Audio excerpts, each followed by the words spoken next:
chez Decarbonize, notre objectif, c'est de rendre la décarbonation accessible à toutes les entreprises. Et pour y arriver, on propose un logiciel de comptabilité carbone qui s'appelle le Carbon Cockpit et qui existe en deux versions. Une version experte pour les entreprises qui sont déjà à maturité d'un point de vue comptabilité carbone et une version scan qui est pour les débutants, pour les entreprises à la recherche de leur première expérience dans la comptabilité carbone. On a quand même quelques références assez connues, comme par exemple Aisin, qui est une filiale de Toyota, qui est un fournisseur de pièces pour l'automobile. On travaille avec Alstom, on travaille aussi avec Luminus, avec Belfius, avec Elia. Tout ça sont des grandes entreprises belges et internationales qu'on accompagne à un niveau soit national ou global. Et puis on a d'autres références pour lesquelles j'ai beaucoup de fierté d'accompagner parce que ce sont des magnifiques entreprises belges, wallonnes. Je peux penser par exemple au groupe BIA, je peux penser au groupe iCare. Voilà, tout ça sont des magnifiques entreprises qui représentent une partie du futur de notre pays et on est très heureux de les accompagner.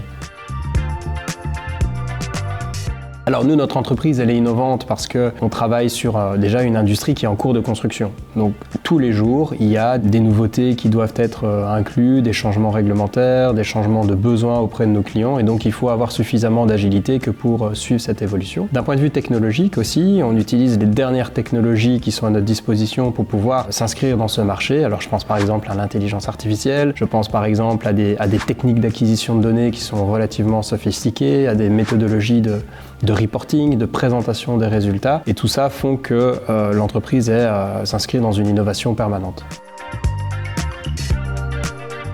Aujourd'hui, on a défini 4 valeurs principales qui sont l'engagement pour le climat, d'être toujours positif, d'avoir une excellence et avoir un esprit d'équipe. On a la moitié de la société qui est de la Gen Z. On leur a demandé de travailler sur les règles de travail et donc eux-mêmes ont défini le fait de pouvoir partir à l'étranger pendant 15 jours, travailler de l'étranger, le fait d'avoir des jours de semaine de 40 heures, le fait de pouvoir travailler à domicile autant d'heures.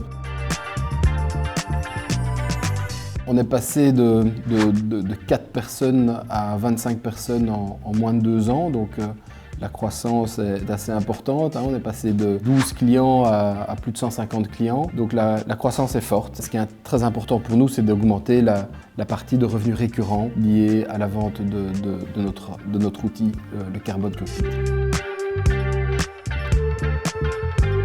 On travaille aujourd'hui à l'international parce qu'on s'adresse à une thématique qui est globale. Aujourd'hui, on travaille dans plus de 15 pays différents et on a un bureau qui se trouve à Marseille, donc dans le sud de la France, pour aller décarboner tout ce secteur. Et on est en train aussi de percer au Moyen-Orient. Ça fait suite à notre participation à la COP28 et à différents salons là-bas.